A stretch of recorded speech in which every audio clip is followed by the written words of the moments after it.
Hi everyone, and welcome to another episode of MMT Mondays. This week, we have a few clips and features from past episodes that we put together for you.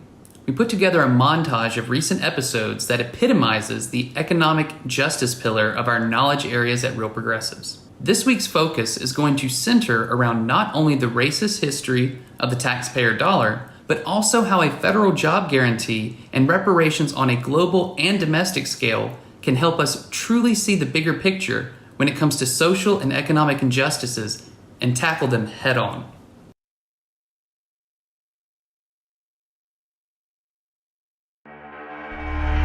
Following the Civil War, a radical Republican Congress, black legislators in coalition with white allies from both the North and the South's poorest regions set out to rebuild the decimated infrastructure.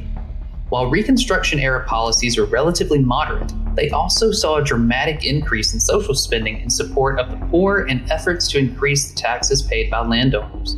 Redeemers, as they came to be known, focused their efforts on attacking the rising government debt and excessive spending by painting the government run by black and poor whites as inherently corrupt. Southern elites adopted this new concerned taxpayer identity in order to help gain the support of small white farmers who bore the brunt of the new land taxes, while at the same time keeping Northern support by avoiding blatant opposition to black male suffrage. These opponents of Reconstruction were able to claim to be respectable fiscal conservatives, while simultaneously engaging in a plan to subvert democratic elections in the South. This open hostility could have easily brought further federal intervention, but the North was quickly losing the will to defend black political freedom. In the North, support for universal male suffrage was dwindling due to an influx in foreign immigration.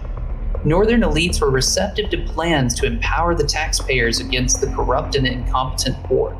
The political identity of the taxpayer was born out of this need to stifle the possibility of a multiracial working class alliance.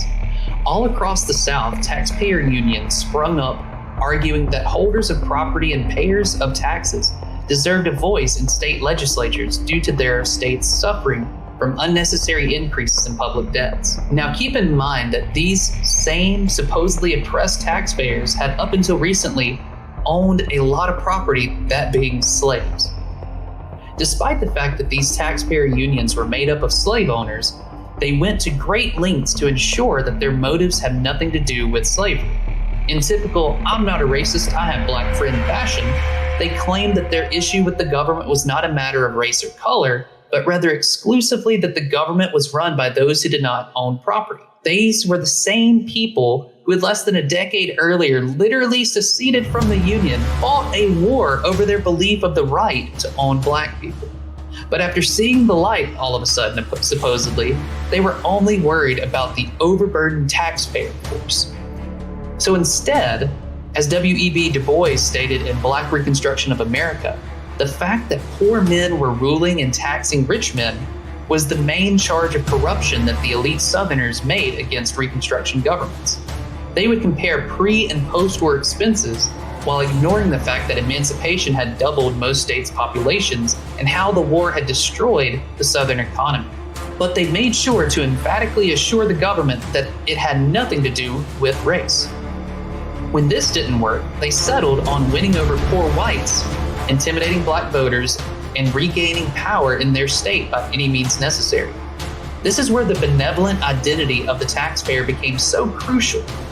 Southern elites saw how desperate state governments were for revenues to rebuild infrastructures and schools. By claiming to be just another struggling taxpayer, they were able to bridge the gulf of wealth between elites and impoverished farmers across the South. The resilient tax unions coordinated with the Ku Klux Klan to unleash wave after wave of political intimidation and violence that worked to win over poor whites. Examples like the Vicksburg Massacre of 1874 highlighted the success of these attacks. After the local taxpayer unions demanded that all of the black officials resign, a standoff which resulted in the deaths of nearly 300 black citizens. This massacre highlighted that in areas where taxes increased, the violence against black citizens grew as well. The election of 1876 ushered in the culmination of Southern resistance to Reconstruction. After nearly a decade of federal intervention, a stalemate in the Electoral College, proved to be the final nail in the coffin for federal commitment to Black freedom. In order to break a tie, the Republican Party agreed to end Reconstruction in order to continue control of the presidency. As Rutherford B. Hayes was being sworn in as the 19th president, cheers went up across the South, but not for the new president. Rather, these cheers went up to celebrate the successful overthrow of America's first experiment with multiracial democracy, which wouldn't occur again for another century.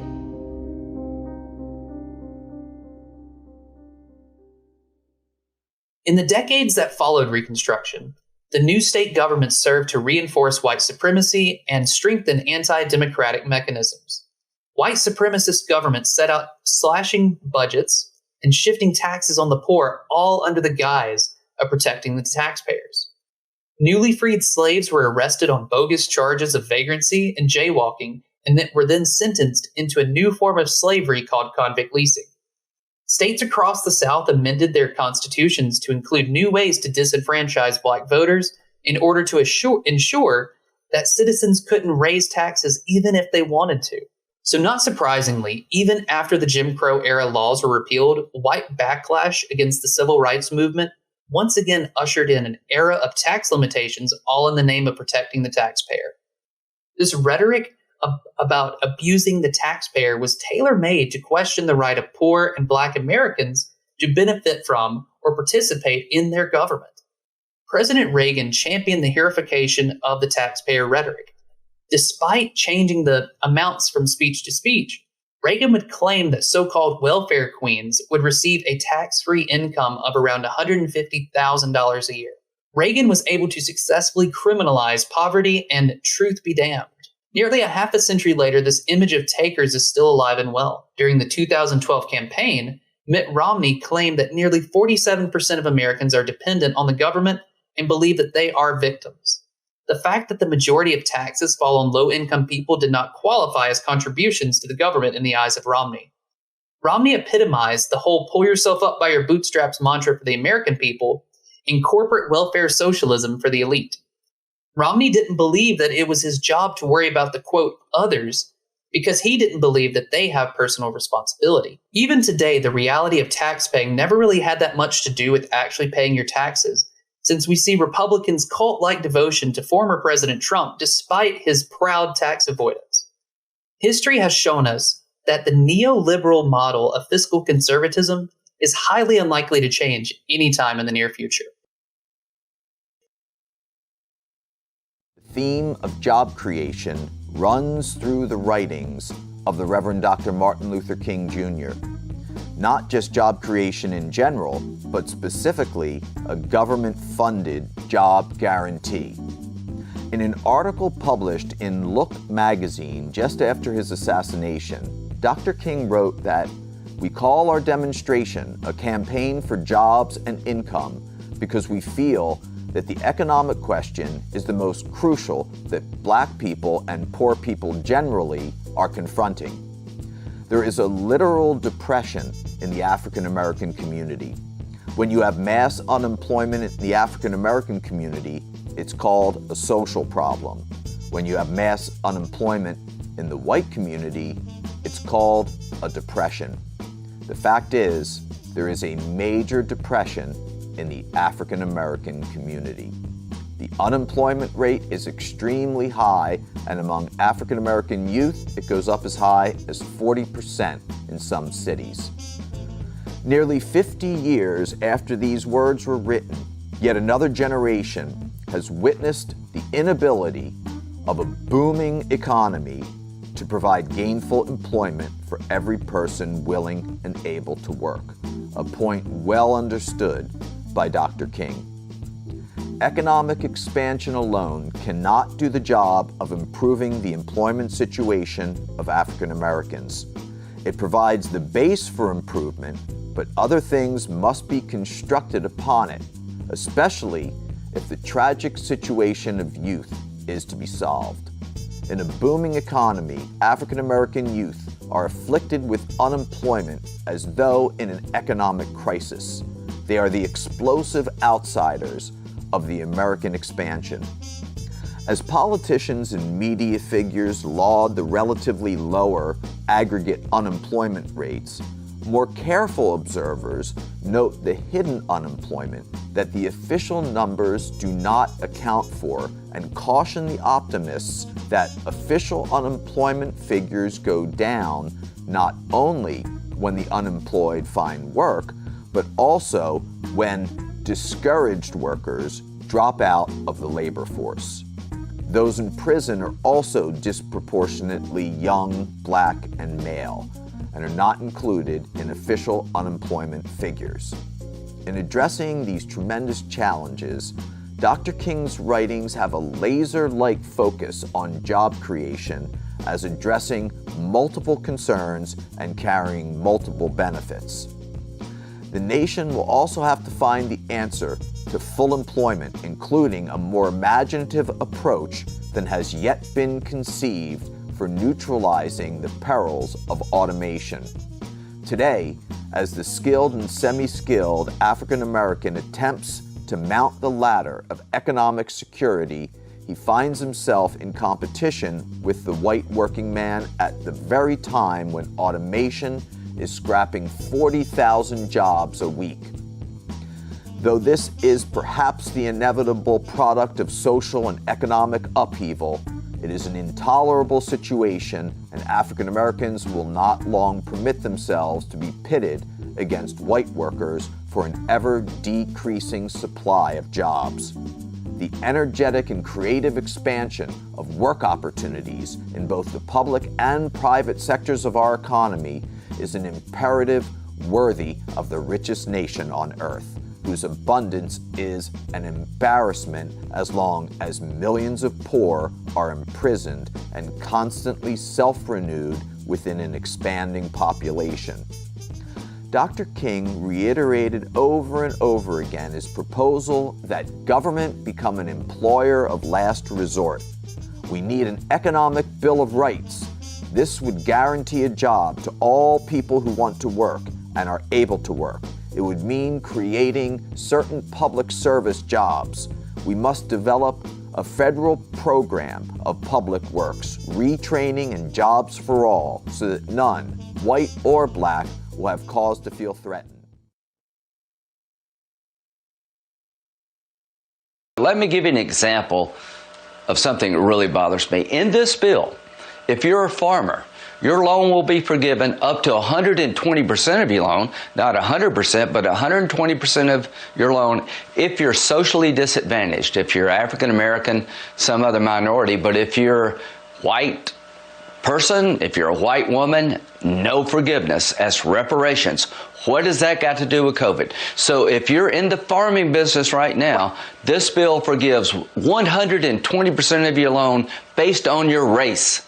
These people in the Congress today, the House and the Senate on the Democratic side, are out of control liberals, and God help us all if we don't check and balance them in 2022. If Lindsey Graham wants to have a real conversation about reparations, then great, but race baiting your base isn't going to cut it. In fact, let's give a quick history lesson about reparations. Lindsey Graham's like, black farmers getting loans as reparations. Reparations would be 40 acres and a mule that was promised to African Americans after the Civil War, but you'd have to have your head out of Trump's ass to get that. To prevent further dipshittery, like Lindsey Graham's comments, a well-documented acknowledgement and account of our racial history is necessary, but not a sufficient condition of racial justice. Acknowledging the state-sanctioned terror against black bodies, the seizure of black wealth, and exclusion from government wealth-building policies is critical for the American psyche.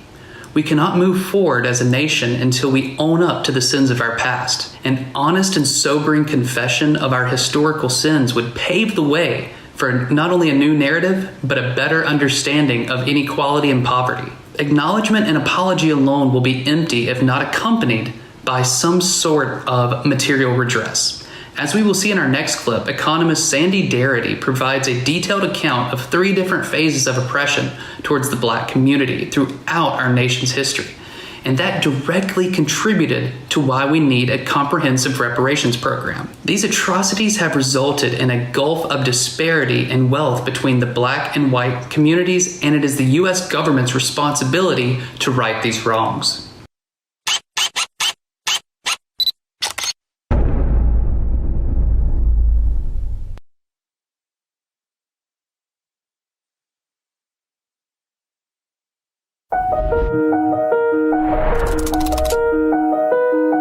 One of the key things that is at the heart of my thinking about the reasons why we have to have a reparations program, and it's a reparations program specifically for Black Americans who are descendants of persons who were enslaved in the United States, is because there are three phases of American history that are associated with a range of deep atrocities that were directed against the Black community. And it's those atrocities that merit or demand restitution. The first phase is the obvious one, which is the period of enslavement, which ranged from 1776 to 1865.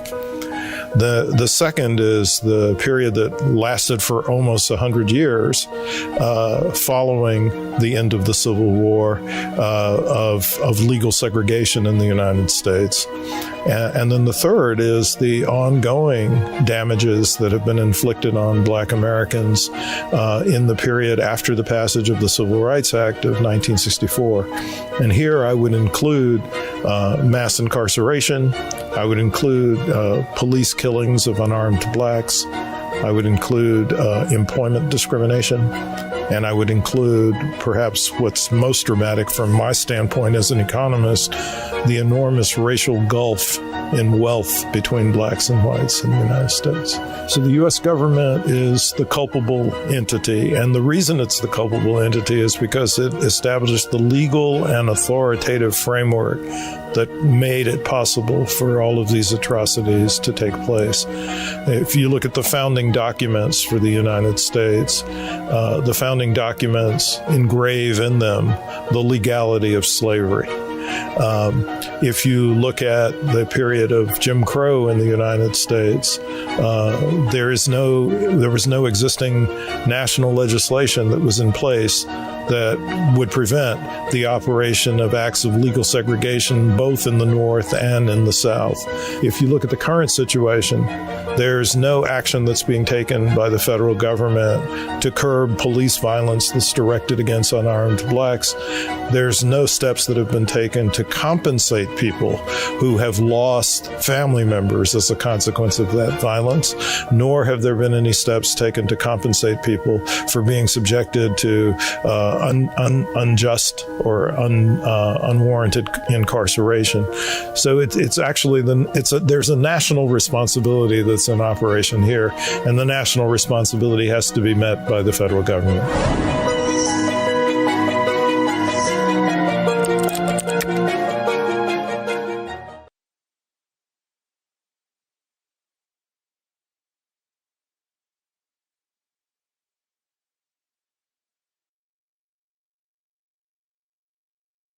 I would like you to give us an honest evaluation of just how these countries got so rich so quick, and that direct relationship of that to the fact that there were slaves that worked free labor, and the wealth that was created in this society being a direct product of that relationship, and also of the colonial relationships of the Western European countries and the wealth which they bled out of the people in their colonial domain. I will be glad to answer those questions.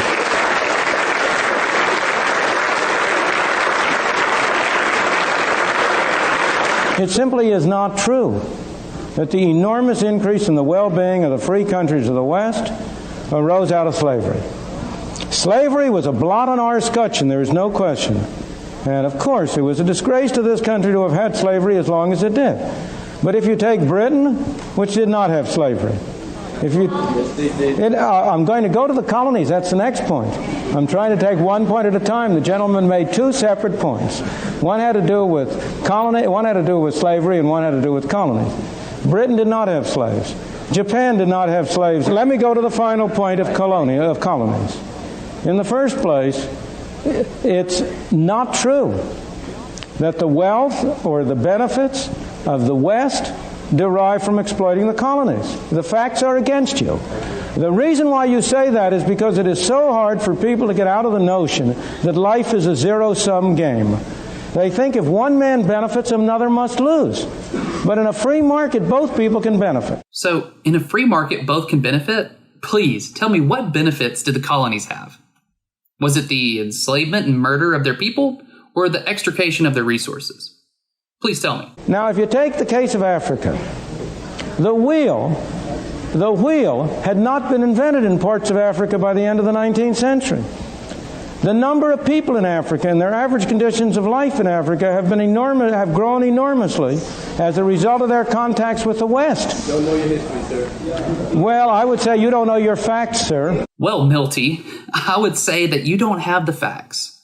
Besides being a blatantly racist comment, it shows a clear ignorance of the vast history and culture and technology that was thriving in Africa before the Europeans. Try learning about the vast wealth of Mansa Musa and the Mali Empire. Did he truly think that Africans were just sitting there twiddling their thumbs before the great and wonderful Europeans showed up? But speaking of caucasity, you think that African people's conditions grew tremendously thanks to the contact with the West? Is that just ignoring the tens of millions of Africans who were annihilated by European leaders like King Leopold II of Belgium, all to exploit their labor for resources?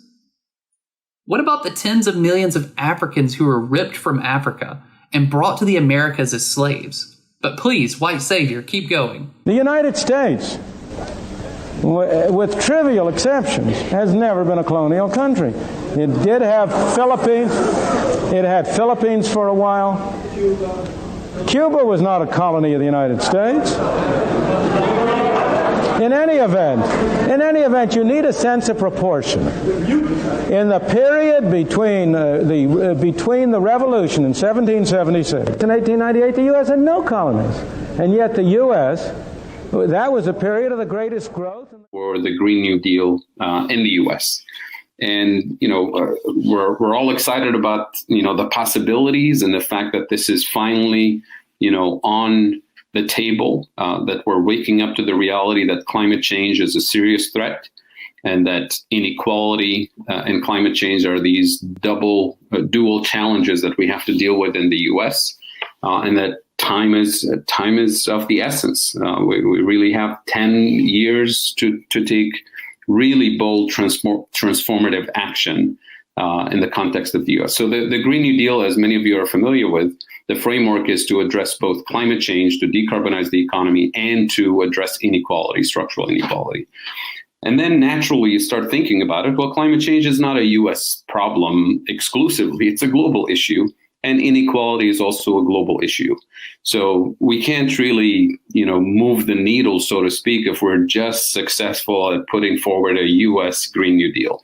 Even if you add Canada and you add Japan and you add most of the industrialized world, we're still not going to put a dent in this thing called climate change and global inequality unless we have a comprehensive, coherent global framework for something that would be called the global Green New Deal. So then you start thinking about it from an MMT perspective. MMT says that, sovereign governments have a fiscal spending capacity or fiscal policy space that can be large or can be small, depending on how much monetary sovereignty that particular country enjoys. So maybe this is helpful here to do a quick definition of that fiscal spending space. So the mainstream of the profession, they tell us that the fiscal spending space is very limited for sovereign governments. It's limited by tax revenues and borrowing capacity. And MMT says, no, it's not. It says that spending capacity, the fiscal policy space, is actually much, much larger for most countries. It's not unlimited. It's constrained by the real resource constraint. It's constrained by the risk of inflation. And to me, the risk of inflation comes in two forms. One is a potential shortage of productive capacity. That is when we run out of equipment and physical resources and technology and skilled people to produce things, then we start seeing inflation. The good thing about that kind of inflation is that resources are producible. So we can train more people, we can build more equipment, we can build more infrastructure if we have a strategic plan to increase our productive capacity. So that's sort of the easy part. The challenging part is the other risk of inflation, which comes from excessive or abusive pricing and market power in particular industries. Think of the US health insurance industry or oil companies or energy companies in general. So those are industries that can raise prices and cause inflation simply because they can, or in other words, simply because we let them, because they're not regulated enough. And that kind of inflation risk can't be mitigated by austerity, which is what the mainstream tells us and what policymakers usually say. But that risk of inflation, you can only get rid of it by taxing and regulating market power out of existence, or by democratizing and making those markets more competitive. So now we have different countries around the world with different degrees or different levels of fiscal spending capacity. Typically, countries like the US, Japan, the UK, Australia, Canada, and so on have a much larger fiscal spending capacity because they have lots of productive resources. And they have the capability of taxing and regulating market power out of existence, democratizing market power, because the democratic forces are there. They're just not activated in the right direction. We use democratic forces to get out the vote, to tell people that you should participate in elections, that we should have freedom of speech, and all those things are great. But if we don't use the democratic institutions to tackle the oligarchical forces within the US system, within the global north, then we're not really, fully utilizing the potential of democratic institutions. And as a result, we're sacrificing quality of life, and we're really losing this battle when it comes to climate change in particular and global inequality. So now we have countries like the US and Canada and Japan who can do this and should do massive, transformative Green New Deals, not just today, but 20, 30 years ago should have started, right? But then what about the global south? Countries with limited productive capacity, countries with limited fiscal spending space. How can we make sure that we have a transformative global Green New Deal in which all countries are participating in mitigating climate change and undoing some of the structural inequality issues? And it turns out most developing countries can't really undo the structural global inequality issues because they've been imposed from abroad for decades and hundreds of years in some cases. If you enjoyed this video, make sure to check us out at realprogressives.org and subscribe to get notifications on new video streams in YouTube, Periscope, Facebook, and Rockfin. We'll be back next week with a brand new episode of MMT Mondays.